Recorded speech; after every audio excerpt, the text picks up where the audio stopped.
Sri Sai Charitra, English, Chapter 45. Kaka Saheb's Doubt and Anandrao's Vision.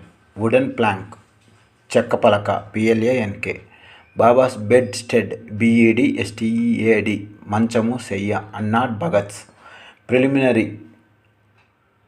We have described in the last three chapters Baba's passing away. His physical or finite form has no doubt disappeared from our view, but the infinite or spiritual spirit of Baba ever lives. The Leelas which can occur during his lifetime have been dwelt upon at great length up till now. Ever since his passing away, more Leelas have taken place and are even now happening. This clearly shows that Baba is ever living and helping his devotees as before. The people who got the contact of Baba when he was living were indeed very fortunate. But if any of them did not get a dispassion, DISPASSION, Vairagyam, for the things and enjoyments of the world, and had not their minds turned to the Lord, it was their sheer ill luck. What was then desired, and is still desired, is the wholehearted devotion to Baba. All our senses, organs, and mind should cooperate in worshipping and serving Baba. It is no use in engaging some organs in the worship and deflecting Rakunda Pakkak Tippu others. If a thing like worship or meditation is to be done, it ought to be done with all our mind and soul. The love that a chaste, CHASTE, Sadgunalu Manchi Lakshanalu Kalgina woman bears to her husband is sometimes compared to that which a disciple bears to his master Guru, yet the former falls far short of the latter, which is incomparable. No one, whether he be father, mother, brother, or any other relation, comes to our aid in attaining the goal of life self realization.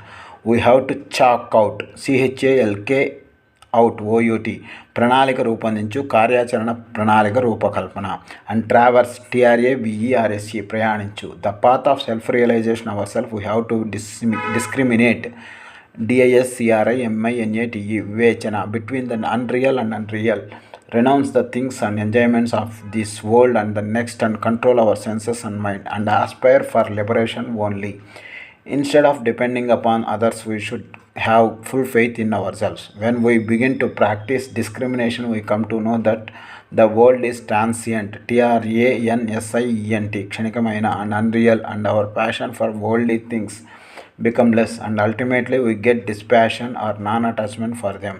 When we know that Brahma, which is no other than our Guru, is the sole reality, and as it transcends TRANSCENDS అధిగమిస్తుంది and besets BESETS చుట్టుముడుతుంది seeming universe, we begin to worship it in all creatures.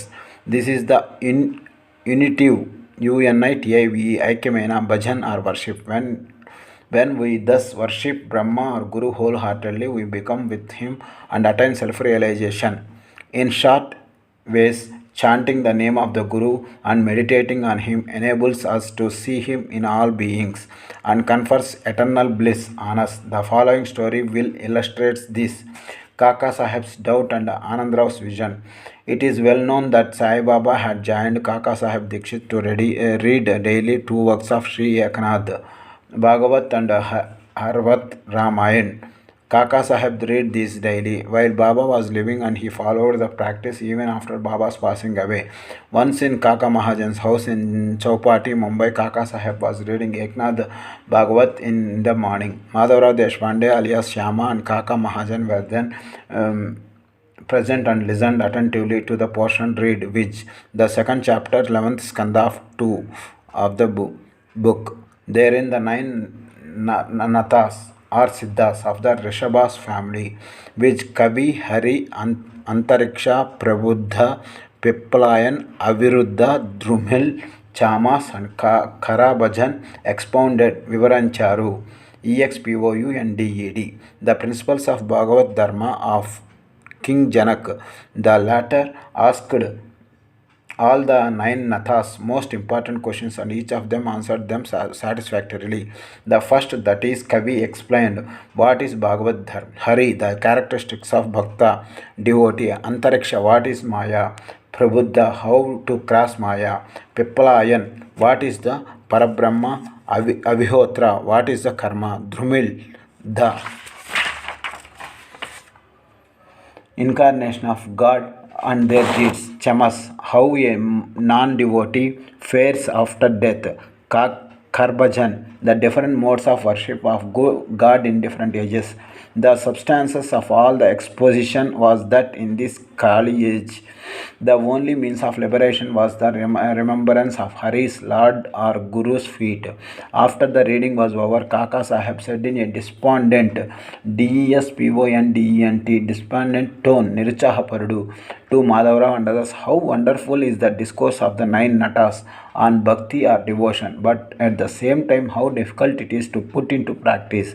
The natas were perfect, but it is possible to for fools like us to attain devotion is as delineated by them. We won't get even after several births. Then it possible how are we to get salvation? It seems that there is no hope for us. Madhavrao did not like this pessimistic attitude. How of Kaka Saheb? He said it is a pity that one who by his book Good Luck got such a jewel guru as Baba should cry out so disparagingly. DISPARAGINGLY Avmanakaranga. If he has unwavering faith in Baba, why should he feel restless? The bhakti of the natas may be strong and powerful, but is not ours loving and affectionate. And has not Baba told us authoritatively that remembering and chanting Hari's and Guru's name confers salvation? Then where is the cause for fear and anxiety? Kaka Sahib was not satisfied with Madhavrao's explanation. He continued to be anxious and restless the whole day, thinking and brooding over how to get the powerful bhakti of the natas. Next morning, the following miracle took place. One gentleman named Anandrao Pakhade came there in search of urged strongly Madhavrao. The reading of the Bhagavat was then going on. Mr. Kapats sat near Madhavrao and was whispering something to him. He was mentioning in low tone his dream vision. As there was some interruption in the reading by this whispering, Kaka Sahib stopped the reading and asked Madhavrao what the matter was. The latter said, yesterday you expressed your doubt. Now here is the explanation of it. Here, Mr. Pakade's vision explaining the characteristic of devotion and showering that the devotion in the form of bowing down to or worshipping of Guru's feet is sufficient. All were anxious to hear the vision, specifically Kaka Sahib. At the session, Mr. Pakade began to relate the vision as follows. I was standing in deep sea in waist deep water. There I saw Sai Baba all of sudden. He was sitting on a beautiful throne, THRONE, studded, STUDDED with diamonds, with his feet submerged in water. I was most pleased and satisfied with the form of Baba. The vision was so realistic that I never thought that it was a dream. Curiously enough, Madhavra was also standing there. He said to me feelingly, Anandrao, fall at Baba's feet. I rejoined, I also wished to do so. But his feet are in water. How can I place my head on them? I am helpless. Hearing this, he said to Baba, oh, Deva, take out your feet, which are under water. Then Baba immediately took out his feet. I caught them without delay and bowed down to them. On seeing this, Baba blessed me, saying, go now, you will attain your welfare. There is no cause for fear of and anxiety. He also added, give a silk bordered dhotar to my Shama. You will benefit thereby. In compliance with Baba's order, Mr. Pakade had bought the dhota and requested Kaka Sahib to hand it over to Madhavrao. But the latter refused to accept it, saying that unless Baba gave a hint or suggestion for acceptance, he would not accept it. Then, after some discussion, Kaka Sahib decided to cast lots. It was the practice of Kaka Sahib to cast lots in all significant matters and to abide by the decision as given in the picked up chart. In this particular case, two chits on one of which was written to accept and another reject, were placed it in the feet of Baba, and a child was asked to pick off one of them. The accept chit was picked and up, and the daughter was accepted by Madhavrao. In this way, both Anandrao and Madhavrao were satisfied, and Kaka's difficulty was solved. This story exhorts EXHORTS ఉద్బోధిస్తుంది urge strongly us to give respect to the words of other saints, but at the same time ask us to have full faith in our mother, that is the Guru, and abide by his instructions, for the knows ourself welfare better than any other person. Carve CARVE out on your heart the following words of Baba. There are innumerable saints in the world, but our Father Guru is the Father, real Guru. Others might say good things, but we should this world never forget our Guru's words. In short, love your Guru wholeheartedly, surrender to him completely, and prostrate yourself before him reverentially, and then you will see that there is no sea of mundane existence before you to cross, as there is no darkness for the sun. Wooden plank, PLANK, చెక్క పలక, babas bed స్టెడ్, BEDSTEAD, మంచము సెయ్య, not Bhagat's.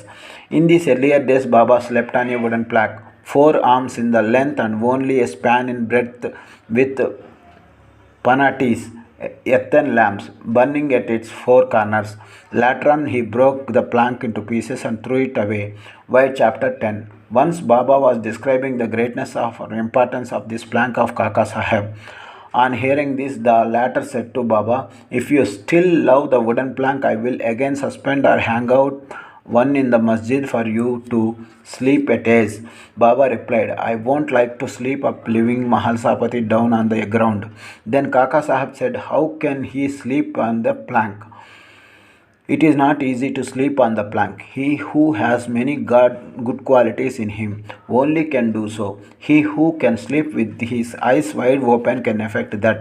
When I got to sleep, I often asked Mahalsapati to sit by my side, place his hand on my heart, and watch the chanting of the Lord's names there, and if he finds me sleepy, wake me up. He can't do even this. He himself gets drowsy, Magataga, and begins to nod his head when I feel his hand heavy as stone on my heart and cry out, 'Oh Bhagat!' He moves and opens his eyes. How can he who can't sit and sleep well on the ground, and whose asana posture, POSTURE, is not steady, and who is slave to sleep, can sleep high up on the plank?" On many other occasions, Baba set out to of love for his devotees. What is ours, whether good or bad, is within us, and what is other is with them. Bow to Sri Sai. Peace be to all. Sreenivasa Vijayate.